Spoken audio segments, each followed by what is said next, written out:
I sent you the links. I sent you 2 links in that email.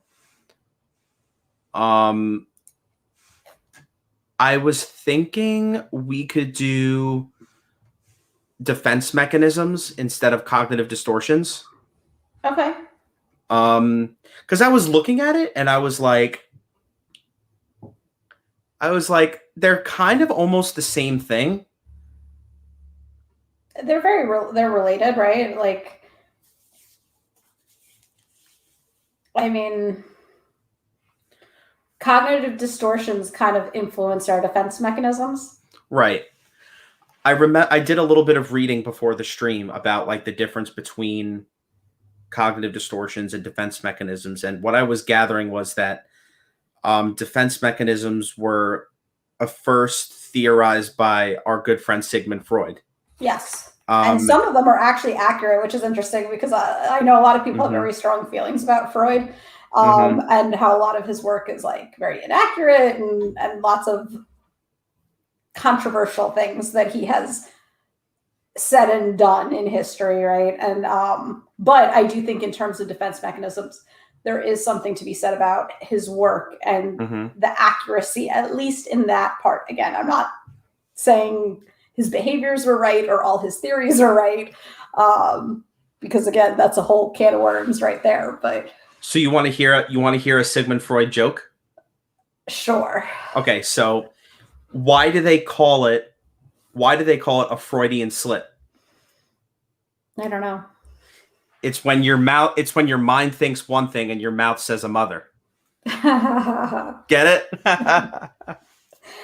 Oh man. Yeah. Well, I unfortunately, none of our all of our 0 listeners didn't really get that, but if you do a little bit of reading into Sigmund Freud, you'll get it.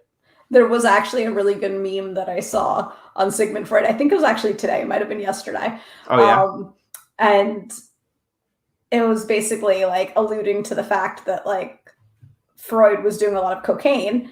And so then it was like everything was penis envy, right? And Mhm. like, everything was it's because you don't have a penis and you're jealous because you're a woman and you don't have a penis. And it was just so funny. And then somebody was like, well, cocaine's a hell of a drug, right? So like Mhm. it'll make you think anything.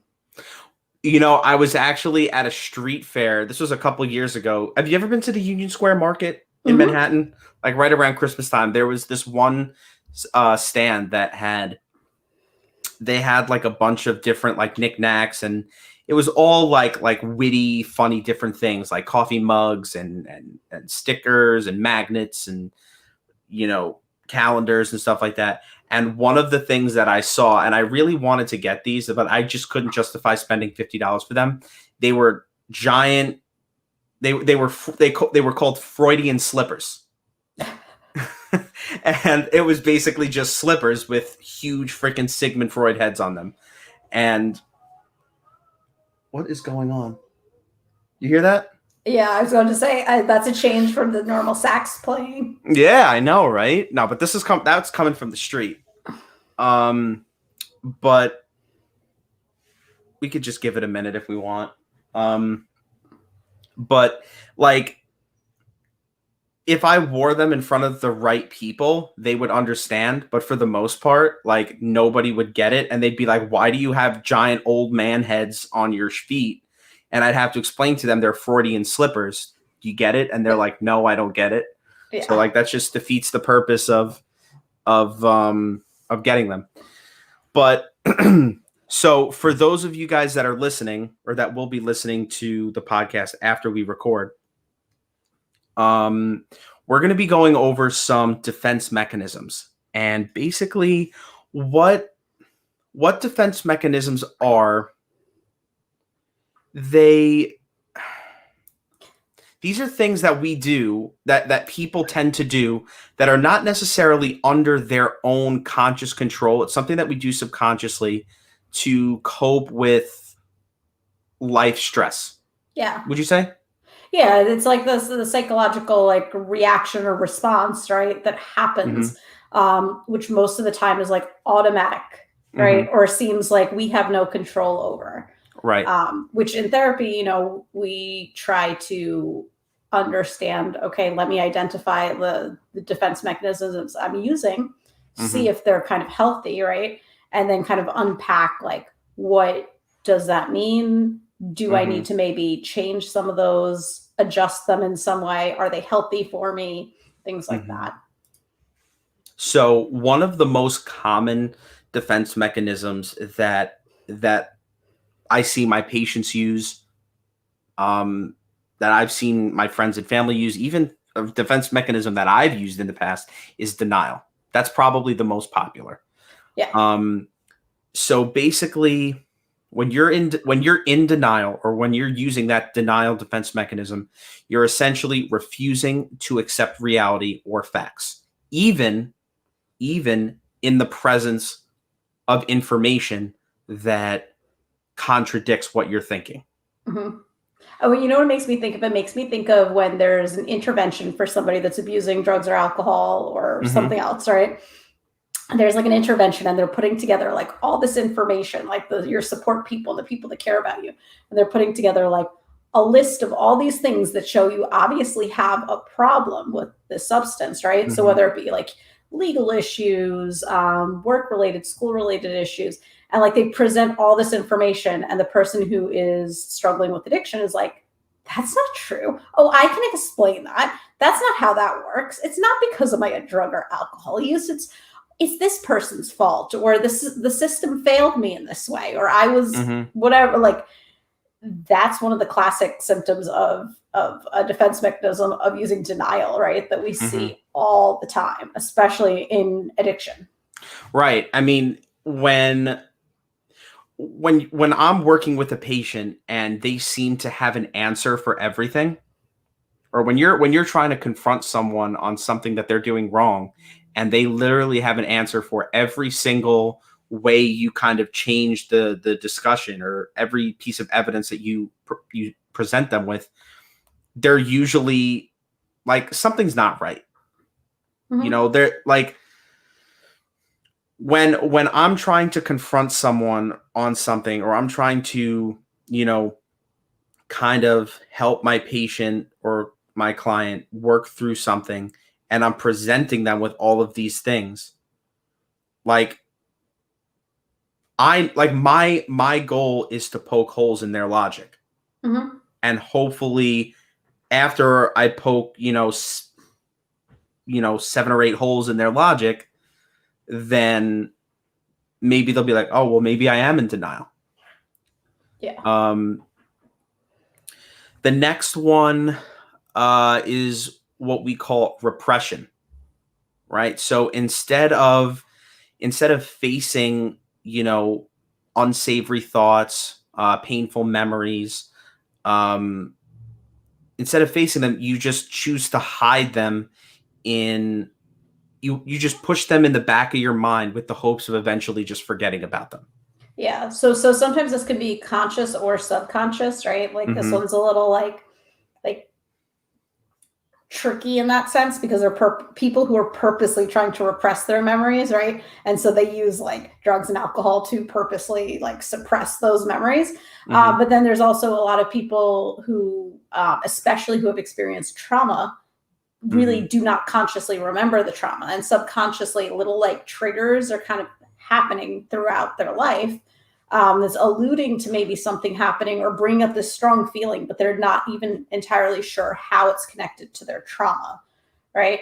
So, all of a sudden, like, you walk by something and like there's a smell, and like your heart starts racing, your palms start sweating, and it's like, what's going on, right? And so typically that's like a trigger that we see with people who have repressed memories of some sort of trauma. And that could eventually lead to flooding, right? So like, if you're in a session with the patient and all of a sudden they just let everything out, and it's, that's, in some ways, flooding is good because they get everything out. But, sometimes when a patient starts flooding, they get very, very overwhelmed. And it gets to the point where they're on the verge of having, a full-blown panic attack, an anxiety attack, and that's not really, at that point, it's kind of like crisis intervention. Um, having a constructive therapy session may have gone out the window at that point. Well, yeah, I mean, I think that sometimes it's very hard because, again, depending on what setting you're working in and how you're working with someone, like if they're experiencing flooding from over repressed memory, it could be totally appropriate to spend the time, right, and work with the person to kind of help them through. And other times in some settings, it's really not appropriate. And so trying to contain that is a skill that therapists really need to, and clinicians in general, mental health clinicians or substance use clinicians really need to know how to do. So if you're a clinician and you're listening and you need help with that, please speak to your supervisor or get your own therapy to really help you process that and learn that skill, because it's really hard to do. But it's really important because, again, we want to make sure our clients are kind of getting the best care. And if you're a client, remember that, like,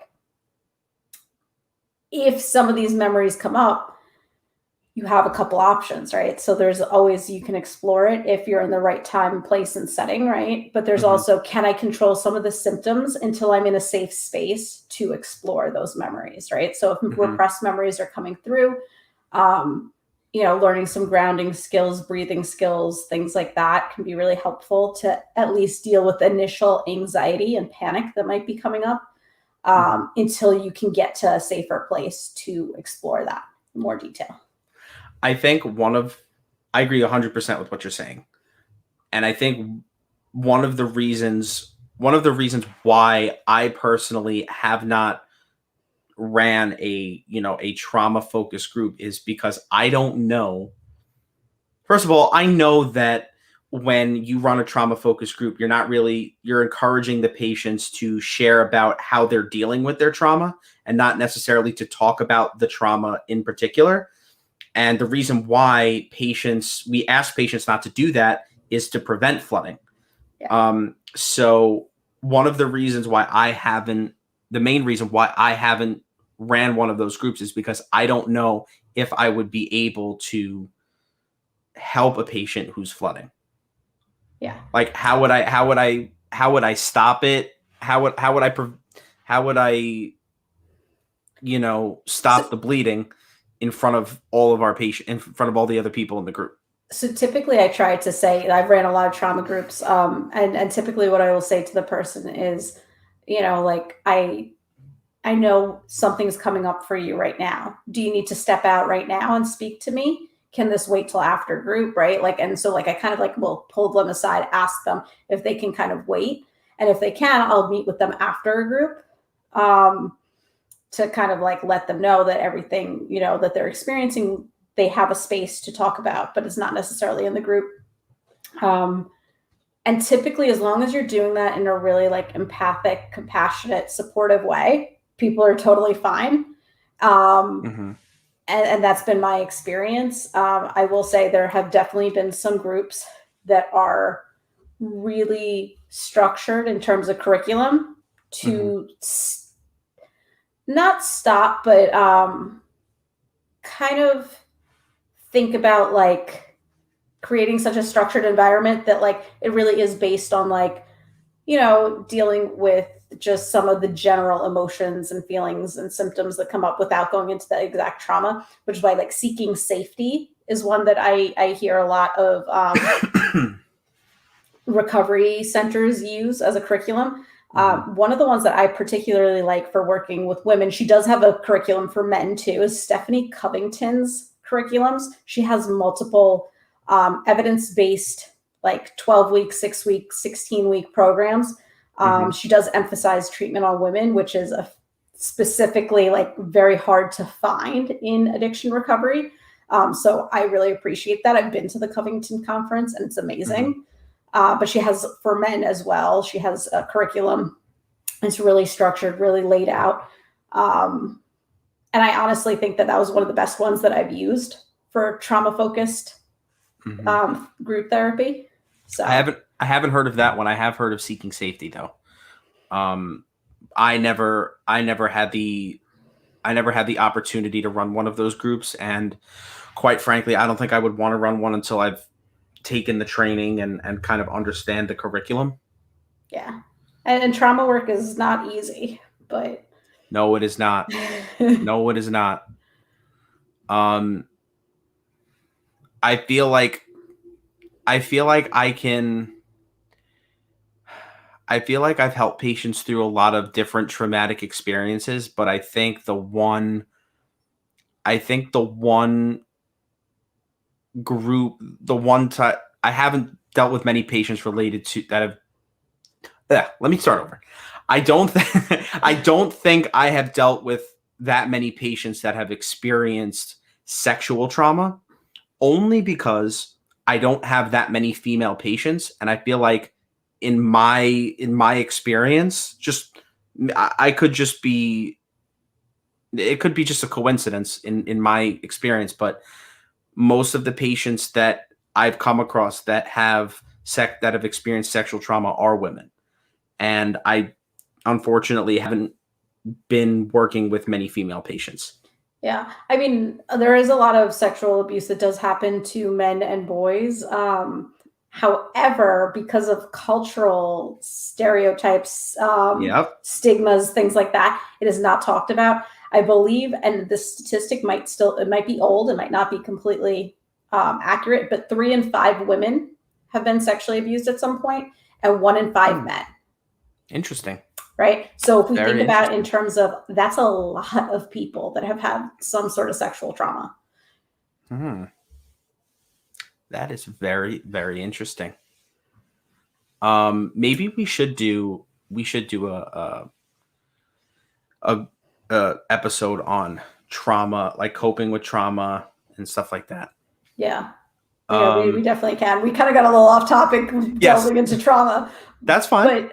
But I think that, again, repression is one of those things that it's so tied to trauma in terms of defense mechanisms, that it's something that, again, if you're a clinician, you're definitely going to see. And if you're somebody that, was experiencing mental health issues, substance abuse issues, or anyone, right? Like, there could potentially be repressed memories that you have.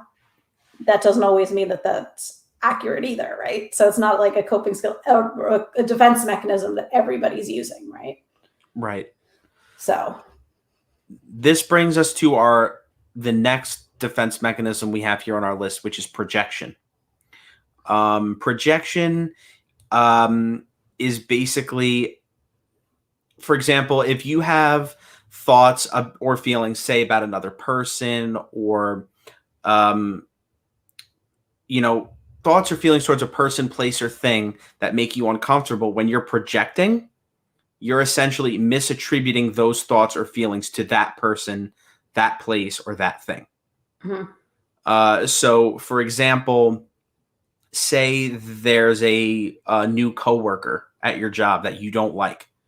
Instead of accepting the fact that you don't like this person, you choose to tell yourself, or even tell others, that that person dislikes you. And you see their actions and the things that they do that you wish you could say to them. So does that make sense? Yeah, the other one that I see a lot too is partners who are unfaithful to each other. How do you figure?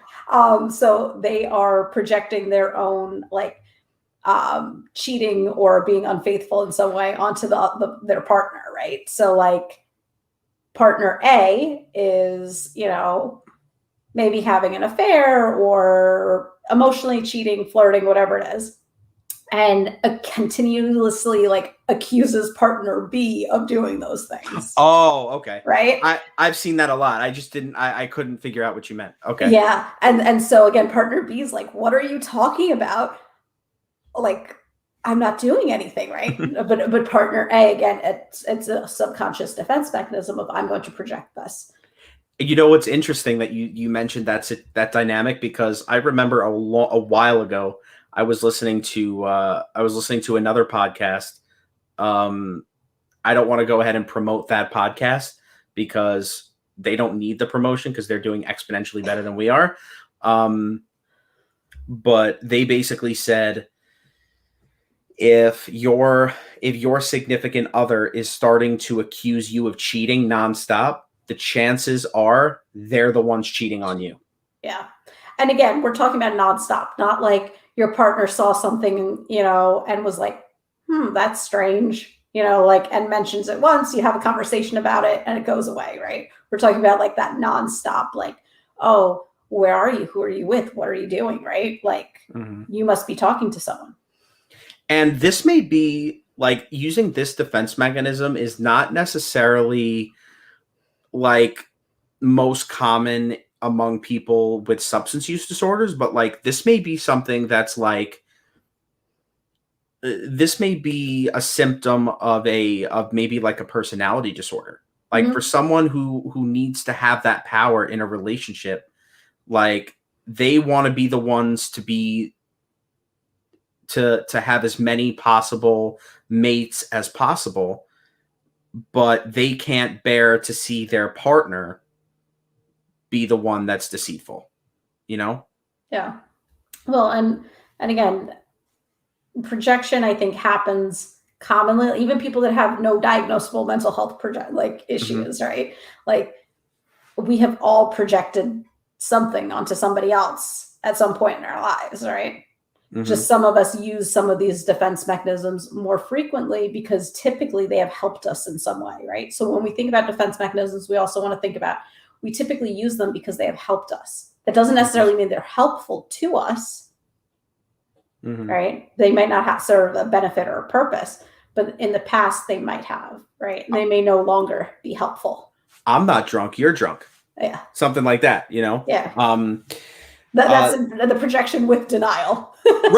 Right. Projection and denial in the same sense. Okay, so the next one is displacement. Okay. This basically means when you direct strong emotions towards a person or an object that doesn't feel threatening. This basically will allow you to get it out, like it satisfies your impulse to react, but you don't risk significant consequences sometimes. Yeah, so like typically, like you had a really bad day at work, right? Like something terrible, like not even terrible, but like maybe you got in trouble, right? And like you come home and you yell at your kids, right? Like, yeah. And maybe you can correct me if I'm wrong. And this is kind of like a little sidebar. I know we tend to do those quite often here on the Sober Highway podcast, but maybe that's my fault. I don't know. But one of the things I hear, like when people have difficulty managing anger, right? They, sometimes when people are angry, they like to throw things, they like to hit things, punch holes in walls and stuff like that. And so I read somewhere that, getting someone, say, like a punching bag so that they can hit a punching bag when they feel angry so that they don't hit their wives or their husbands or their kids or whatever. I kind of feel like, yeah, I get what you're trying to do, but I feel like using the punching bag to displace all of that anger is just making you better at doing that. It's not really it. I get the point. It's supposed to be cathartic and you're supposed to get all that anger out and put it into that punching bag. But like, if that's your coping mechanism for dealing with anger, what happens when that punching bag is not there? Yeah. I mean, I would say it's something definitely to be very cautious about. I do understand in terms of like, this is like kind of a belief within like holistic work, right? Of energy needs to be transferred, right? And so if you have all of this anger and built up energy cannot be created or destroyed, right? So it needs to be put somewhere else. But that may mean working out. That may mean, going for a run or jog, or that could mean dancing. It could mean, right? Like, and so to physically displace that energy somewhere else could be very helpful, but it has to be done kind of in a safe setting that's not going to necessarily continue like the potential threat of like violence or aggression, right? And so again, I think that for some people, using a punching bag might be very helpful, but I think it should be done with caution.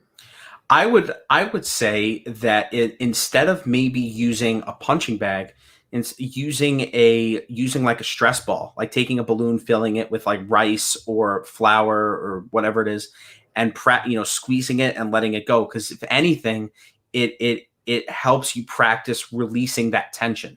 Yeah, and again, that's a displacement of energy too, right? Right. That's what I'm saying. Like that's a good way to help displace that energy without, say causing more problems than you're solving. You know what I mean? Yeah. This is a really good one coming up here. Regression. Yes. Basically, when we feel, basically what regression means is when we're feeling stressed, we resort to earlier stages of development where we use like more immature coping mechanisms to help us manage that stress. So I am a firm believer, and hopefully you would agree, Anika, that when in recovery, a person stops developing mentally, or their development is stunted at the age when they started using. I would typically say that's true. I think occasionally there are people that does not always completely apply to, but yes, in general, the emotional maturity is not there because the substances are kind of preventing that growth from happening, right? That self-actualization and self-image to really flourish, right? And be comfortable in oneself. Because the drugs and alcohol are keeping you in kind of a vicious cycle of I can never really move forward with my self-concept and who I am. Right. So that's why it kind of seems that, if you started using when you're 14 or you started drinking or using marijuana, right, when you're like 14, and then like your active addiction really took off maybe when you're 20, you're still a teenager in a lot of emotional aspects. Right. I mean, I remember a time where I was working with a patient and he was, I don't want to say he was in the middle of a binge, but it was a month or two where he was having a tough time maintaining abstinence after a prolonged period of abstinence, and he started to regress. And so I asked him, I was like, let me ask you something. When was it that you said you started using dope again? And he goes, maybe around like 17, 18 years old. I said, do you think it's possible that the way that you're acting right now is reminiscent of a 17 or 18-year-old? He goes, yeah, I would think so. And I said, and how old are you? He's like, I'm 50. I said, okay, so you're a 50-year-old acting like a teenager. What can we do? What do we do here? So maybe, with someone who's a little bit older and is able to, and is more mindful of their behavior, you can confront them like that. But this can be a tough one to get out of, if you would. Like how would you approach that with a patient? I mean, I think with adult patients, so you can kind of use more of that, like kind of questioning and pointing out a discrepancy, or like, that type of thing, right? If they're, say it's non-substance use related and it's, regression in the sense of they start sucking their thumb again, or sleeping with stuffed animals, to me, that's indicating a feeling of like they have to go back to their childhood ways of self-soothing. So they're feeling unsafe in some way. And so I try to typically think about how can I make somebody like think about what their safety concerns are, because it may not be like the primary focus that they're thinking about at that time. But typically that's something that happens, right? And we see happen. That happens with kids too.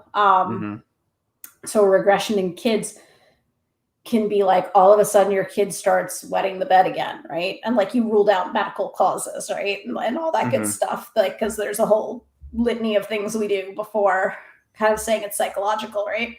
And thinking about that too, that like something is coming up for somebody, right? And how do we support them, not shame them about their behavior too, right? So like they're feeling lack of control, they're feeling unsafe, they're regressing to prior time and finding a way to self-soothe, to feel better. Maybe they're feeling overwhelmed, right? And so that's typically when I think of clients that are showing like symptoms of regressions, typically related to things like that. Gotcha. That makes total sense. I personally have had like I've said it before. Most of my experience is working with patients that are engaging in substance use. So the whole thought process that you just explained, I haven't really thought about it that way. So thank you.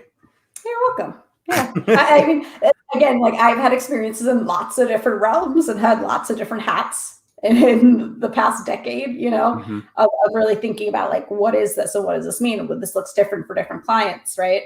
And because I've done a lot of trauma work, I do know a lot of these defense mechanisms come from a feeling of feeling unsafe.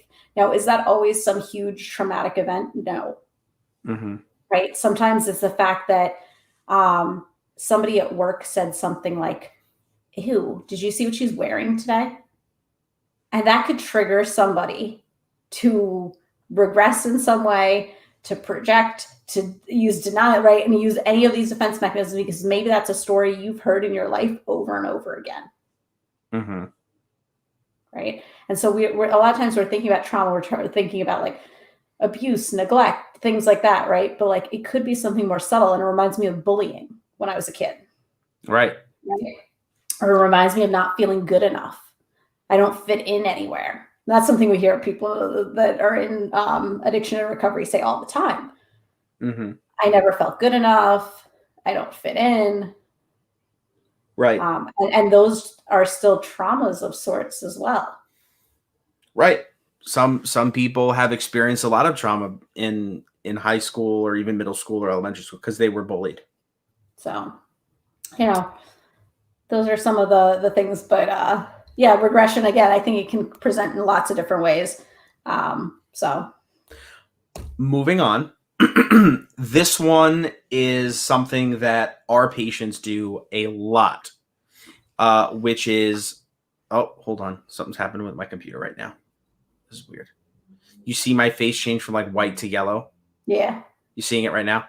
Yeah, I think the blue light filter's kicking on. Anyway, so this is something that our patients do quite often, and that is rationalization. I like to call it basically just making excuses. But basically what rationalization is when someone attempts to explain their undesirable behaviors, whether it be getting high, drinking, doing something that they shouldn't, by creating their own set of facts, right? It basically allows the person who's rationalizing to feel comfortable about the decision that they're making. I'm justified. To justify it within themselves, even though on another level, it's wrong or it's not healthy. Yeah. It's like one of my favorites says, well, if you had my life, you'd use or drink. Or Right. if you've been through what I have, right? You do the same thing. It's that's one that like I think especially in substance abuse you hear all the time. Right? It's not that bad. I didn't use that much. Right. I don't drink alone. Right? Those are all rationalizations we hear constantly in terms of like, well, I'm not that bad. I'm okay. Why did you go to the mall? Why did you go to Macy's and spend $500 on clothes? Everything was on sale. Yeah. It was 75% off. So I couldn't pass up a deal like that. Like, you justified you spending $500 on a jacket because it was on sale for 75% off. Granted, if you're buying a jacket that's on sale for 75% off and it still costs $500, you should probably be thinking about that. Exactly. Because quite honestly, if you're rationalizing something like that, you probably would have bought that jacket at full price anyway. The interesting thing I think about rationalization is I think a lot of people are like on that, when you use rationalization, you're like almost on that cusp of like admitting like that you have a problem, or knowing, or consciously knowing something's not right. Mm-hmm. I don't know if that's been your experience, but I feel like people who rationalize a lot, it's like they're almost there. They're almost ready to make a change. They're almost ready to say like, oh shit, yeah, maybe this is a problem, right? But instead it's like, nope, let me justify that one more time. Let me rationalize. You ever notice how sometimes patients rationalize sarcastically? Like, I'm making a joke out of it. Right. So like okay. they're making a joke out of it, and it's like, it's almost like when they try to do that with you, it's like, that they know that what they did is wrong, but they're just trying to make light of it by saying, oh, it was on sale, so, or, I fell victim to peer pressure again, or, like, everybody was drinking, so it's like, you and I both know that what you did wasn't right, but you're trying to be sarcastic about it to justify your actions. Yeah. And again, rationalization is one of those that's super common for a lot of people, again, right? So like, it's one of the ones that comes up for almost like probably 100% of the population at some time, right? Like, we've Everybody all rationalized something that we really shouldn't have, right? So again, I don't want people to like pathologize all of these things and be like, oh, I use this, there must be something wrong. No, we all use them to a certain extent, right? We're not necessarily saying that these coping mechanisms are healthy or unhealthy. Defense mechanisms, right? Like they're just something that happens, right? Again, like at this subconscious level, we can learn to become more aware of them and try to find healthier ways to express and deal with some of it. But again, defense mechanisms initially are these subconscious things that are happening, and we all have experienced some of them. Some of us, though, use them too frequently or use them all the time. Right. And that's where it becomes problematic. The next one sometimes is considered a positive strategy, and I think it also ties into what we were talking about earlier with displacement. This one is called sublimation. With sublimation, people who use this defense mechanism choose to redirect strong emotions or feelings into an object or an activity that is appropriate and safe.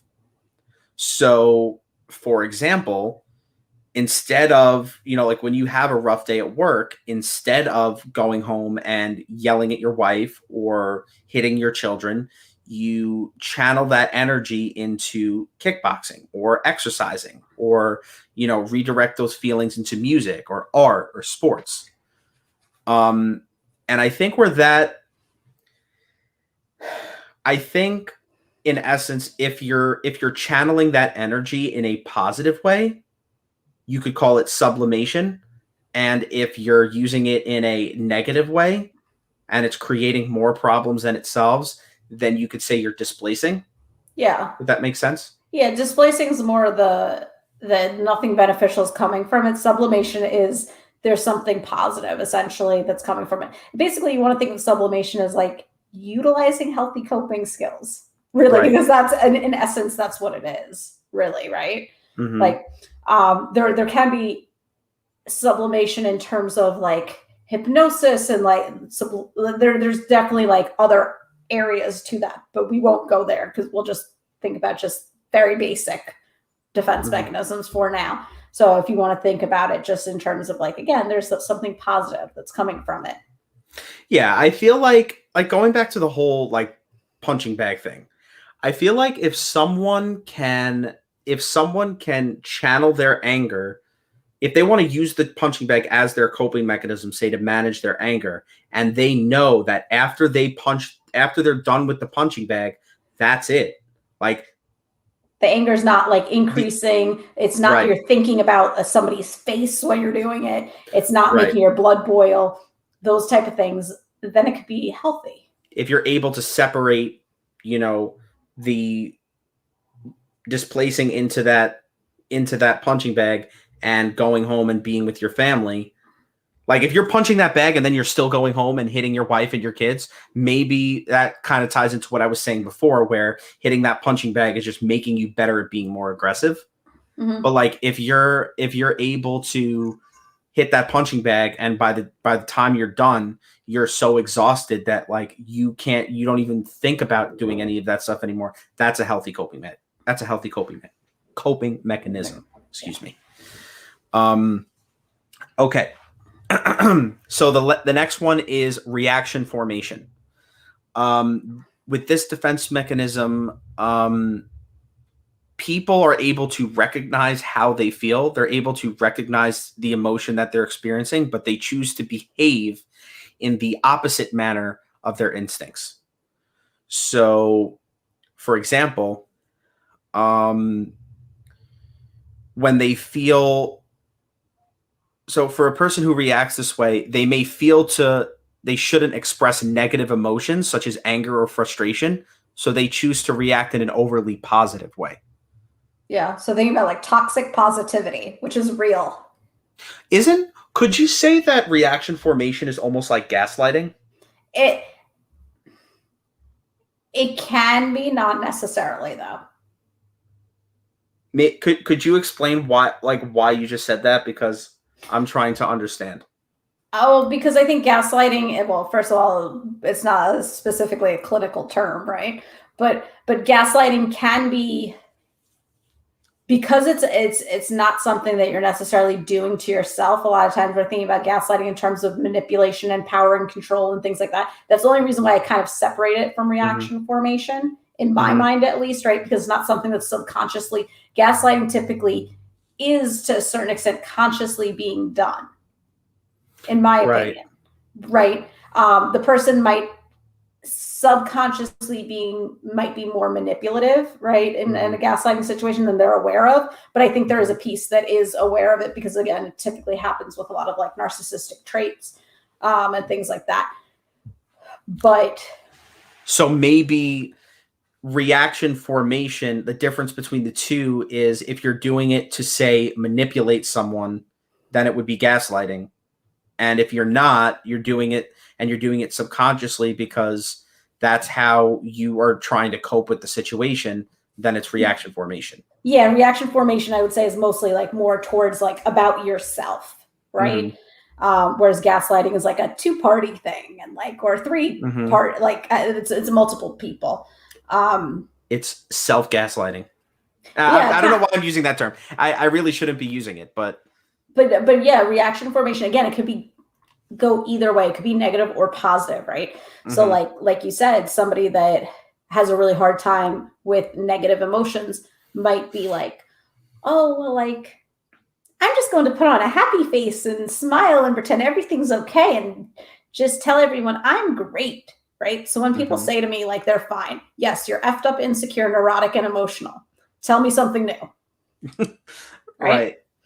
So when you say fine, which is like what most of us say, normally there's something underneath it, right? And like that kind of reminds me of the reaction formation. We have these formalities sometimes because of cultural influences, family influences that say, or even personal like histories, right?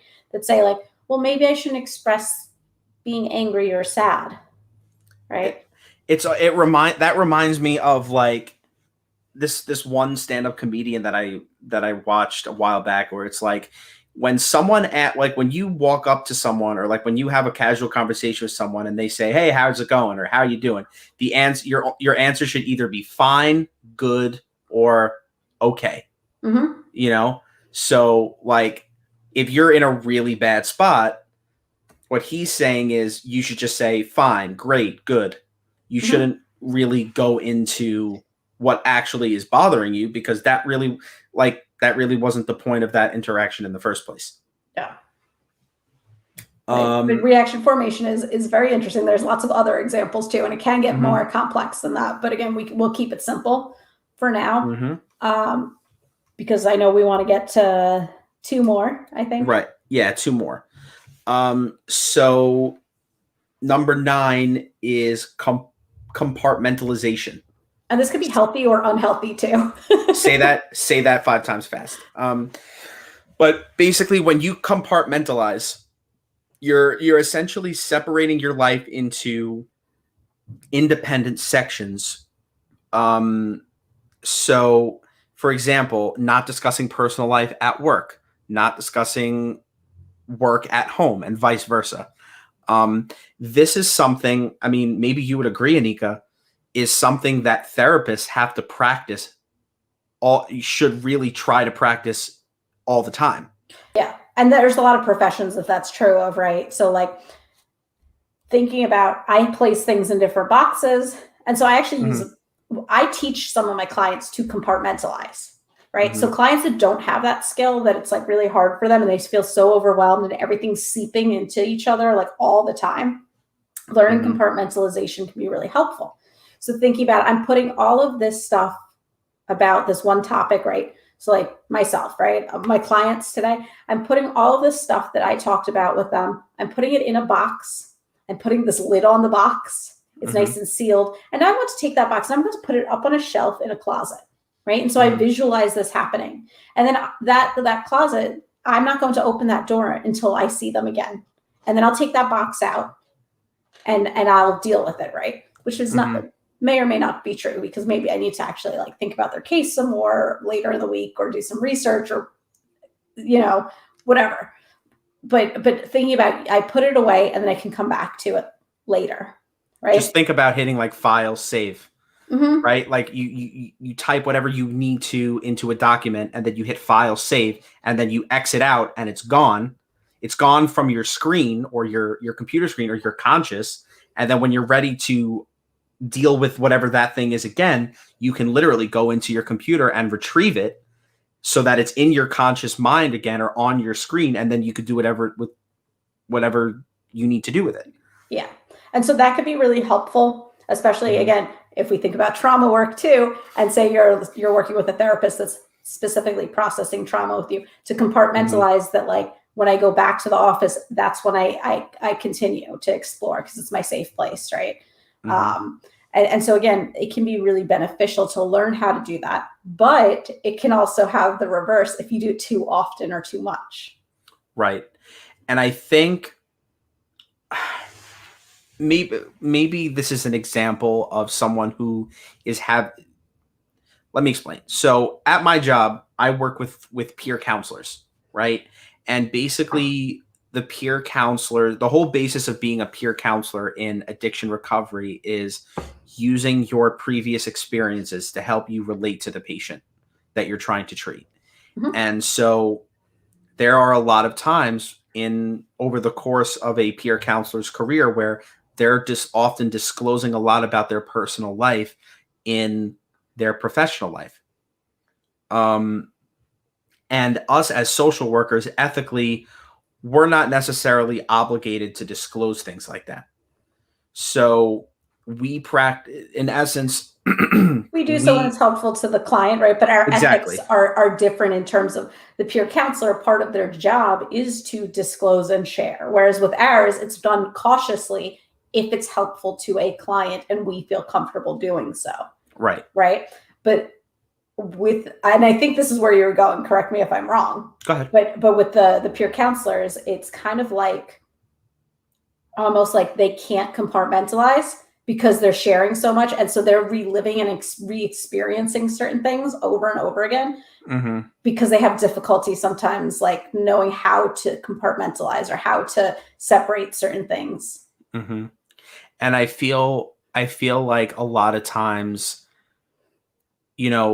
when I'm working with a peer counselor and we're talking about, say, like a particular patient and how we should handle it or how we should treat that patient, I feel like peer counselors sometimes have a tendency to interject their own lives into it, and like then I'm thinking to myself like, okay, well, are we having a treatment planning discussion, or am I your therapist right now?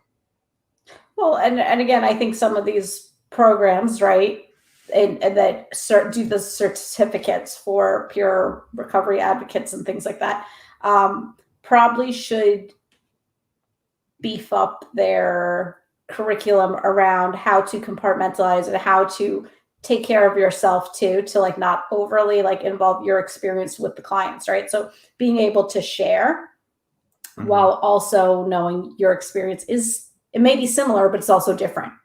And you know, you're sharing your experience and things like that, and what you've gone through, but that may not always be the best modality or treatment for the client. The treatment team will make that decision. Right. This brings us to our last one.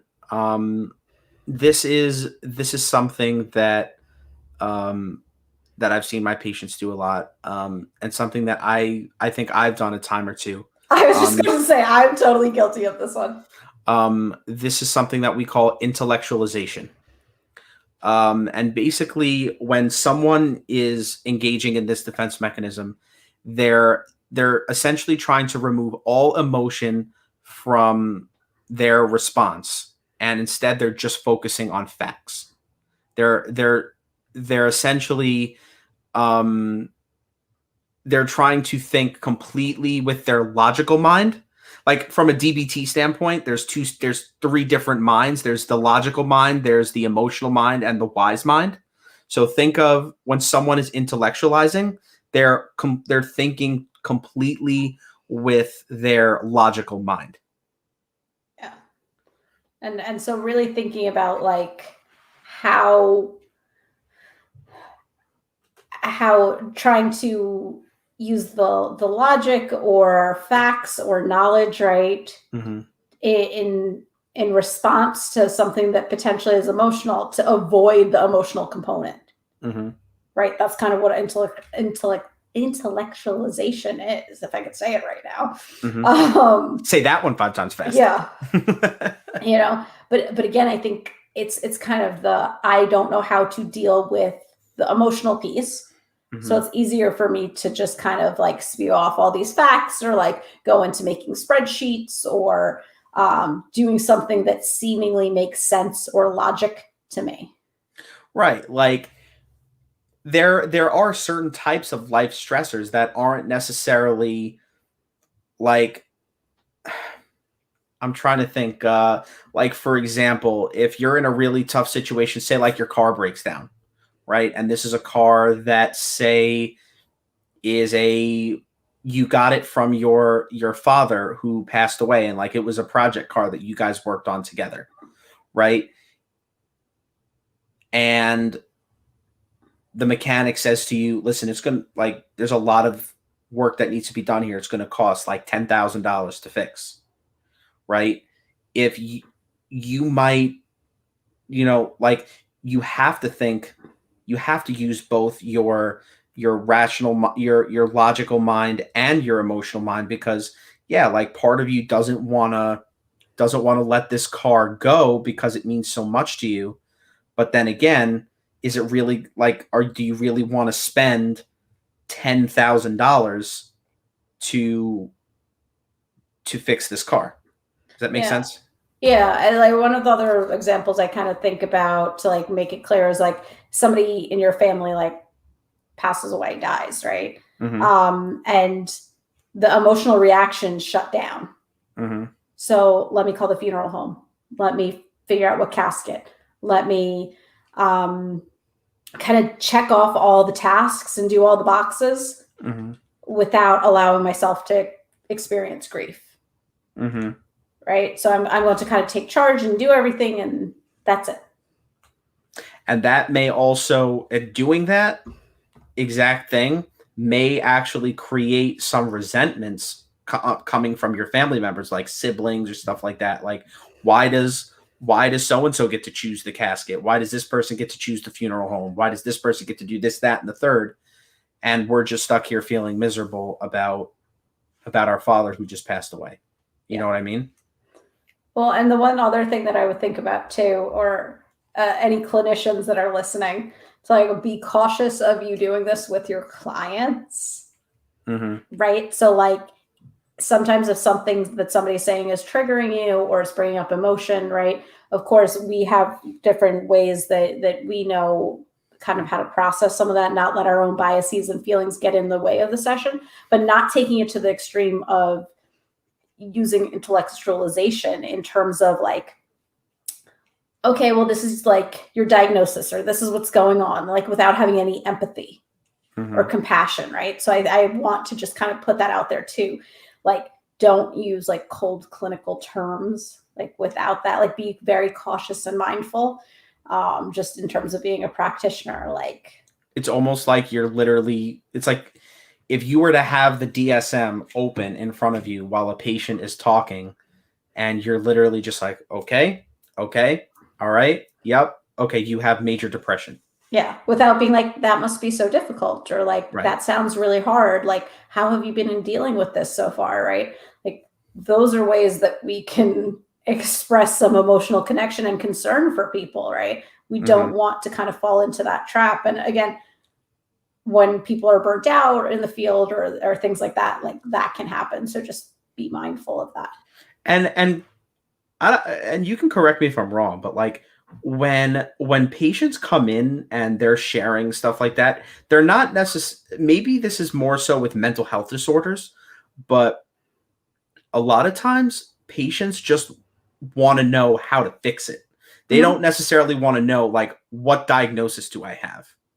Like, am I depressed? Am I anxious? Am I psychotic? Like, they just want to know, like, I'm really sad about this, or I'm having trouble coping with this. How do I make it easier to cope with? I think that that's true for like a lot of my, I don't even want to say older because they're not older, but like a lot of my clients over the age of like 25, clients that are younger, typically, and again, I think this has to do with social media. That might be my own like personal experience or bias, so I will say that.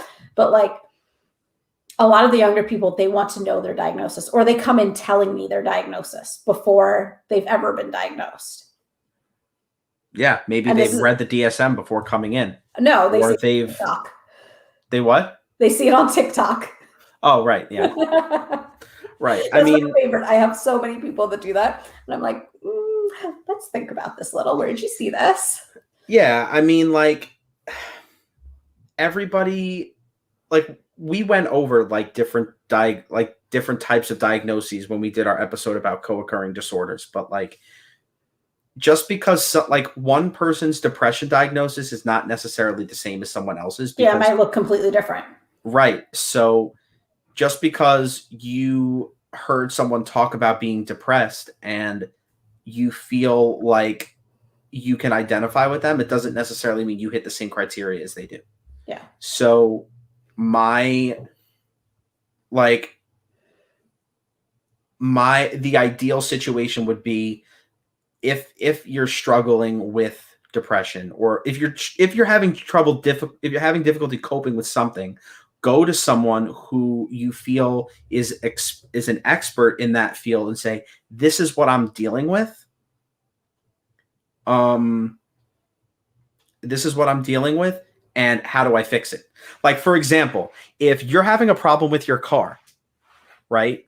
This is something my dad told me. It was whenever you take your car into the shop, don't tell them what you think it is, because that's where they're going to look.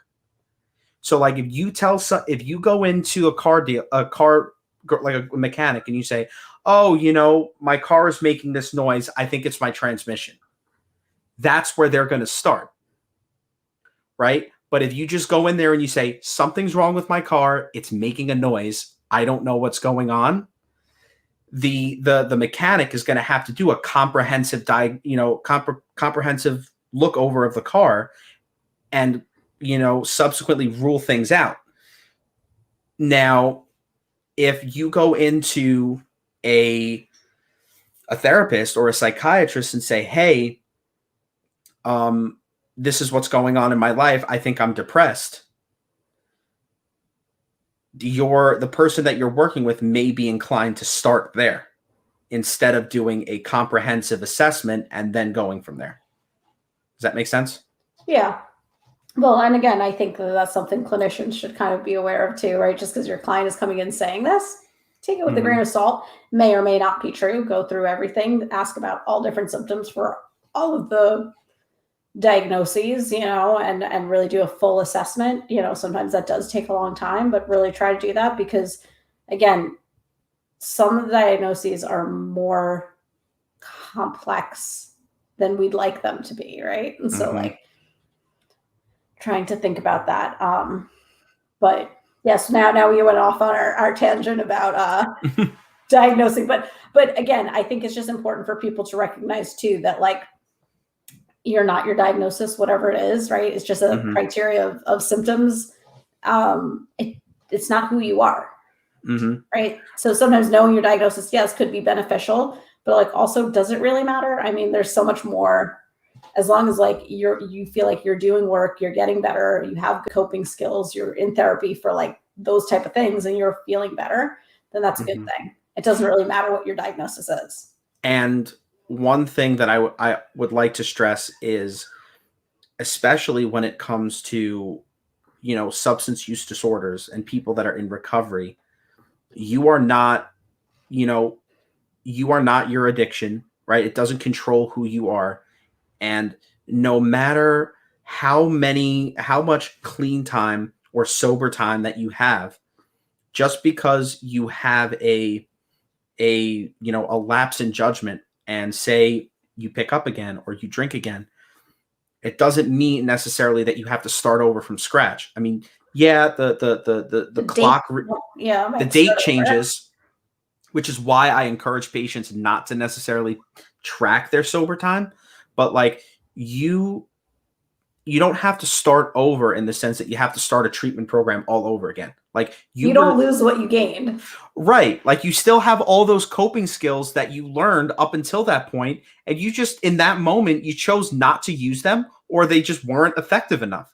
So you can still go back to using those skills, but maybe try to fine tune them a little bit more, or look for something else that you didn't think of before.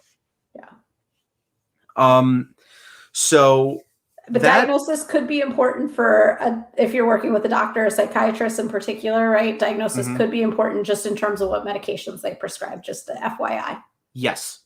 And a lot of times, when we're billing for a certain service, a lot of times the insurance company won't pay out unless there's a diagnosis. So we're not, and when I say that, I mean, we're not going to diagnose you with something that you don't have just so that we can get paid. But it's almost like we can't just say, hey, we spoke to this person for 45 minutes, pay us. Yeah. You know what I mean? And I see this all the time. I always actually, when I do intakes in my private practice, that's like one of the first things I say in an intake session is, I'm going to have to diagnose you with something. These are the things that normally come up the most. Let's talk about what you've been going through. And then by the end of the session, I typically will tell them, depending on how long, sometimes it's 1 session, 2, 3, depending. After we do our full intake, like this is, I hear him. Yeah. This is what I'm going to put as your diagnosis for the insurance company, because this is what best meets for right now with what you've told me. This is, what kind of best meets the criteria so I can bill your insurance appropriately. And clients pretty much are like, oh, thanks for letting me know. Yeah, I mean, I would just put it down as a rule out, rule out depression, rule out anxiety. So that way they can say, listen, I'm going to bill as, generalized anxiety or major depression. But, for the purposes of you and I working together, we're going to try and rule this out. Yeah. So those were the 10 defense mechanisms that we wanted to share with you guys. If you personally are willing to share an instance where you've used one of these defense mechanisms. Yeah, you've become consciously aware of using them, right? Or you notice like, oh, this is like something that comes up for me all the time. Yeah, let us know. Yeah, because we we really would like to hear from our listeners. We want to thank everybody who's listened to our podcast so far. I think we're almost up to 300 300 total downloads. We have gone global. I think we've reached as far as India. So we're grateful to everyone that's listened, and we really do want to hear from you guys. So whatever you feel like you have to add, please, please, please reach out to us. Make sure to check out our sponsors, Brainwashed Coffee Company. If you go to their website, brainwashedcoffeeco.com, and you use the code SOBERHighway at checkout, you'll get 20% off your coffee order. Also, if you buy 3 or more bags, you'll get free shipping, which sounds amazing to me. If you go to our other sponsor, Fukitt Clothing, we'll put the link in the episode description. Click that link, go to their website, use the code SOBERHighway, and you will get a discount on your order there. Make sure to follow us on all of our social medias, right? I think we're on Facebook, Instagram, Twitter, and TikTok. Mm-hmm. And I mentioned TikTok last because I have started a TikTok campaign in which I am trying to get AJ McLean of the Backstreet Boys to come on our podcast for an interview. I have made a video every day for almost the past month. We're up to day 28 today. Go on TikTok. You're graduating rehab. Yeah, right? Right. Go on TikTok, like the videos, all of them, comment on them, tag AJ, go on his Instagram, go on his Twitter, blow his social medias up, tell him that you want him to come on the show. That would really, really help us out. Is there anything else that you wanted to add, Anika? Just if you're somebody that, feels like you have something to contribute, you'd like to be on our podcast, just DM us, let us know why you feel like you'd be good. Like what is your expertise, your knowledge, and let us know, and we'd be more than happy to have you on too. Absolutely. So that's it. And we will catch you guys next week. Bye. And broadcast.